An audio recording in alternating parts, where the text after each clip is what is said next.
নবদ্বীপে নেমে গেছি। নবদ্বীপে নেমে আমরা একেবারে স্নান টান গঙ্গায় সেরে দিয়ে এখন আমরা মন্দিরে এসেছি, যেটা 80 ফুটের বোধহয় এরকম। তো আমরা এখানে এই মন্দিরটাতে এখন যাব। তো চলো, এই দেখো চলে এসেছি।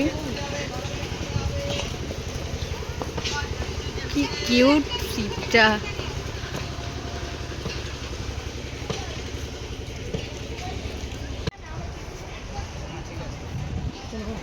দিয়ে আমরা ওই মন্দির থেকে বেরিয়ে একেবারে হোটেলে চলে আসি খাওয়া দাওয়া করতে, যেহেতু ট্রেন থেকে নেমেছিলাম আর একেবারে স্নান টান করে ঠাকুর দেখতে বেরিয়েছিলাম, মানে মন্দিরগুলো।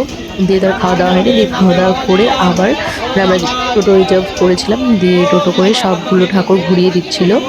দিয়ে এটা পোড়ামার মন্দিরে এসেছিলাম, আর দিয়ে এখানে নিমাইয়ের জন্মস্থান যেখানে, সেই জায়গায় এসেছিলাম। আর এই হচ্ছে সেই নিম গাছটা যেখানে নিমাইয়ের জন্মস্থান। তো সেই সময় বন্ধ ছিল। আর এই দেখো ঘোড়ার ওপরে বাদুরটাকে। দিয়ে আমরা গৌরাঙ্গ প্রভুর কাছে চলে আসি। দেখো পাহাড়ের মতো করা আছে, যার ভেতর দিয়ে ঢুকতে হবে। আর এখানে কি সুন্দর এই মাছগুলো কালারিং, খুবই সুন্দর লাগছিল দেখতে।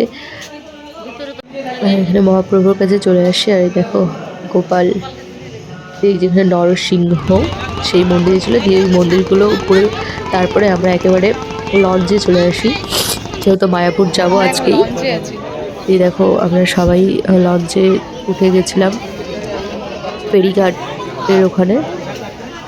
দিয়ে লঞ্চে করে ওই পার হচ্ছিলাম, আর এইখান থেকেই ওই পারে দেখো মায়াপুর মন্দিরটা দেখা যাচ্ছে। আর কি শান্তি না লাগছিল, সত্যি বলতে খুবই সুন্দর লাগছিল। দিয়ে তো আমরা একেবারে মায়াপুর গিয়ে একেবারে ফ্রেশ হয়ে হোটেল গিয়ে একেবারে সন্ধ্যের সময় আবার ঘুরতে বেরোলাম। মন্দিরটার কাছে যাই। মন্দিরটা খুবই মানে কি বলবো, যারা খেয়েছে তারাই একমাত্র জানে যে কি শান্তি আছে।